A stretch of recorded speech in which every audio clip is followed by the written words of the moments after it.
Hey everybody, welcome back. I'm Chris, your NFL writer here at Occupy Fantasy, here with a look at some running backs for the Week 11 slates on FanDuel, DraftKings, and Yahoo. We're dropping these position previews every single week throughout the rest of the NFL season, so please, as always, make sure you subscribe to the channel, make sure you like the video, and make sure you leave a comment below. If you have any questions about a running back that I'm going to talk about, or one that maybe I missed that you'd like to hear more about, we'd be happy to get back to you down in there. You can also consider joining our Discord, talking to other Occupy staff and members about every single NFL slate throughout the rest of the regular season, not just NFL, all the other sports that are going on as well. There are a couple values this week that stand out early in the week. I don't think they're quite as strong as they were in Week 10, and that's been a little bit of a hot button topic here in the DFS world. But there are a couple of guys that are probably going to be very popular that we should lead off with and talk about and how to handle them here in Week 11. The first of which is Green Bay Packers running back A.J. Dillon. Aaron Jones has an MCL injury. He's going to miss at least 1 to 2 weeks. So A.J. Dillon is the main guy now in the Packers backfield. As of Wednesday, they only have Patrick Taylor as the only other running back on the active roster behind A.J. Dillon. They've been bringing in some guys for some workouts. Maybe they'll sign someone to their practice squad. Maybe they'll elevate someone from the practice squad by Saturday. That'll at least give us a little bit more pause in rostering Dillon. But this is looking like a very similar situation to Darrell Johnson with the Browns last week, where Dillon will be really the only guy in the backfield that has seen extensive work for the Packers on Sunday that'll be on the active roster. Obviously, he's priced a little bit more appropriately. He's $6,200 here on DraftKings, $7,000 on FanDuel, so it's not quite the same smash value as it was last week, but it is a value nonetheless. Dillon was actually out carrying Jones over the last 3 weeks of play for the Packers anyway. He had 45 carries over the last 3 weeks. Jones is 34. The big difference here is Jones very involved in the passing game. I believe 19 targets for Jones last 3 weeks, 6 for Dillon in Packers games. So the big question, will Dillon see a bump in the passing game usage? If he does, and the rushing volume is there, he's absolutely a top 5 raw touch projection running back on this slate, which makes him almost a must-play at $6,200 here on DraftKings especially. The other value back, who is definitely the starter once again for his team, it's Myles Gaskin with the Miami Dolphins on the road as a favorite against the Jets. We already know that Malcolm Brown will not be returning to the Dolphins lineup this week. The Dolphins coaching staff has said he's not quite there yet. Don't expect him to play in Week 11.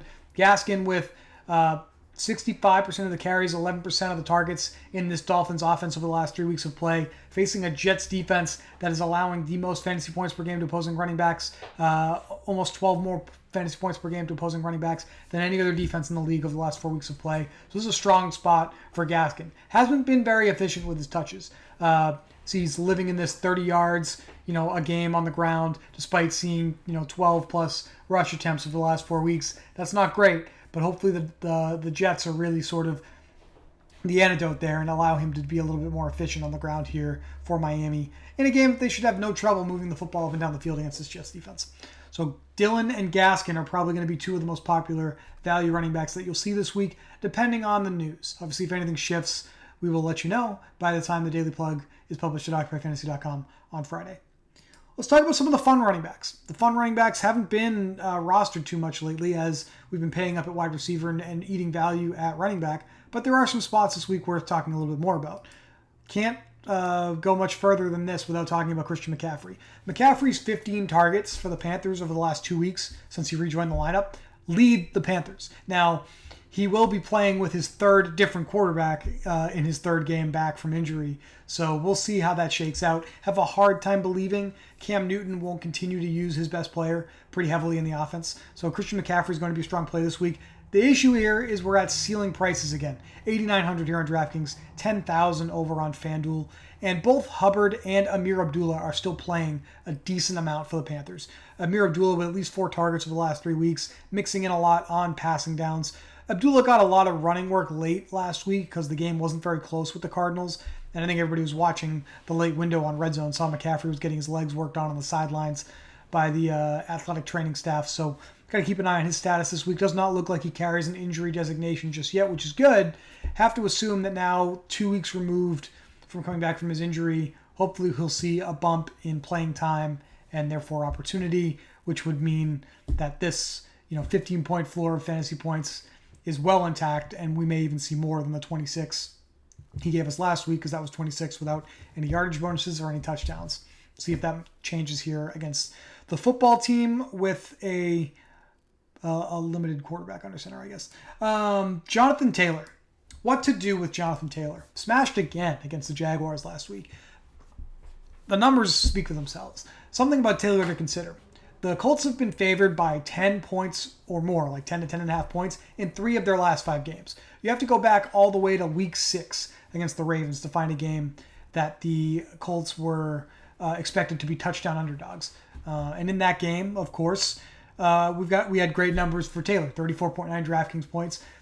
Something slightly misleading here. He had a 76-yard touchdown reception on like the first play from scrimmage in the entire game. So that did buoy the numbers a little bit. Obviously 13 or so. Yeah, 13 points right off the bat. We'll do that. But the usage is still really, really strong for Taylor. There's been 3 games he's played this year where he didn't score touchdowns. In all 3, the Colts were underdogs. Those were the first 3 weeks of the season. It's been a long time since we have seen Jonathan Taylor be inefficient with his touches this year. Not necessarily anticipating that it'll materialize out of nowhere, but if there is a spot where Taylor's going to have a hard time meeting value at his salary, it's going to be here in Week 11 against the Bills, with the best defense in the NFL right now, as a touchdown underdog. Definitely a tough spot for Jonathan Taylor, given the larger context of the slate, given the fact that this still may be a game script dependent role for Jonathan Taylor. They do still have Nyheim Hines in their backfield, and they will mix him in passing situations. So if the odds makers are correct on this one, if the Colts are going to be trailing, by a touchdown, playing catch up for the majority of this game, then it may actually be a light workload, and a little bit less efficient of a game for Jonathan Taylor, making him high risk only here in Week 11, in my opinion. James Conner has played an extremely large role in this offense since Chase Edmonds went down. Obviously, have to somewhat throw out the performance in Week 10, given the fact that Arizona was not really able to stay on the football field and do much. But Conner, with 58% of the carries, 11% of the targets for this team without Edmonds. This is the worst defense in the NFL defending running back passing routes, the Seahawks. So this is a good spot for Conner. Edmonds will not be returning. Benjamin has just 1 target over the last 2 games in this offense. Conner is the guy as far as getting running back opportunities to touch the football, regardless of who the quarterback is. If we get Kyler Murray back, if we get another Colt McCoy game, I think in either situation we're going to be interested in James Conner at this price. Just 6,100 on DraftKings, 7,200 over on FanDuel in Week 11. Ezekiel Elliott has been kind of an enigma the last couple of weeks. The Cowboys involved in a couple of blowouts in both directions over the last couple of weeks. So his playing time has been about half the game, 49, 50% of the snaps last couple of weeks roughly. A game that's projected to be both high scoring and closer. Kansas City favored by 2.5 points. Speaks to a game that'll be relatively neutral in script and therefore will dictate some more playing time for Elliott, hopefully for all 4 quarters. We already know he has a very strong red zone role. Saw that materialize last week with the 2 touchdown runs that he got down near the goal line. If this game does stay close, it's better for Elliott than if it's a blowout. If it's a blowout, Tony Pollard may be more useful. Tony Pollard had 7 targets on just 14 routes last week against the Falcons. So that's a pretty high 50% target rate on a not insignificant amount of playing time in the passing game. Feel like as long as the game stays close, Elliott's the one they have, in the backfield behind Prescott. He'll have a ton of touches and therefore be very useful in game stacks as a standalone play in high-risk lineups at $7,700 here on DraftKings, $8,500 on FanDuel. This is still a Chiefs defense that on net over the entire season grades out as just the 26th rush defense in the NFL. So this is a very good spot for Elliott and not necessarily one where a lot of people are going to be interested in playing him once again. So that's worth considering. Who are some other backs on this slate? The Chiefs situation is the first one to really, I guess, talk about before moving on. Still some uncertainty here. Clyde Edwards-Helaire, will he be reinstated from injured reserve? If he is reinstated, he probably draws the majority of touches. If he is not brought back, and here on Wednesday it sounds like that's something that the Chiefs are considering. Both Andy Reid and their athletic training staff are talking about maybe holding CEH out through their bye week to get him fully right for the stretch run. That might be a smart real-life move for them.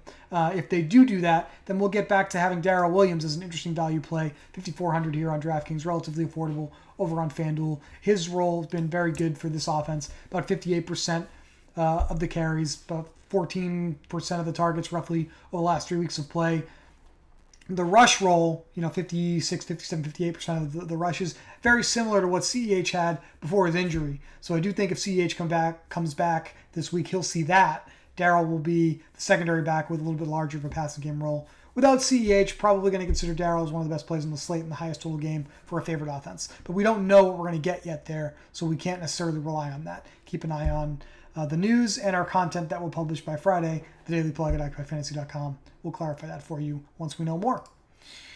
Somebody else that is always worth considering, DAndre Swift. 39 opportunities last week in that 5-quarter game, basically, because they played a full overtime in their tie. Just 19.5 DraftKings points. Swift has the volume, and volume is very important in fantasy football. The efficiency has been atrocious.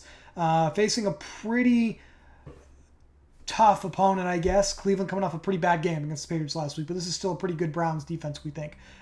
Might be high risk only for DAndre Swift. Volume, definitely going to be there, though, so that's always worth considering. Both of these guys you see here popping in my model.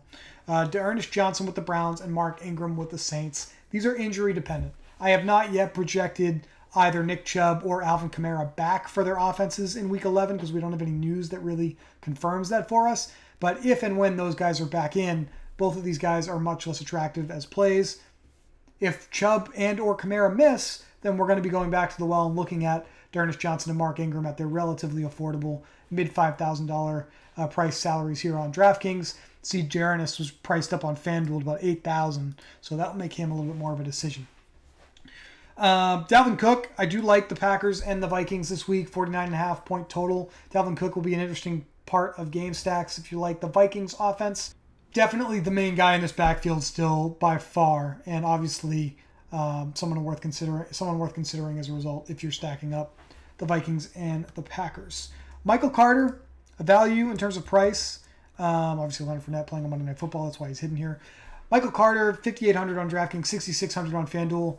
The biggest caveat here is he was very heavily targeted by Mike White over the last few weeks for the Jets, and they're making a change at quarterback. They're going to be starting Joe Flacco in Week 11, so we'll see if the target volume is there for Mike White, make him much less attractive in a game where the Jets are double-digit underdogs if he's not getting the passing volume from a different quarterback here.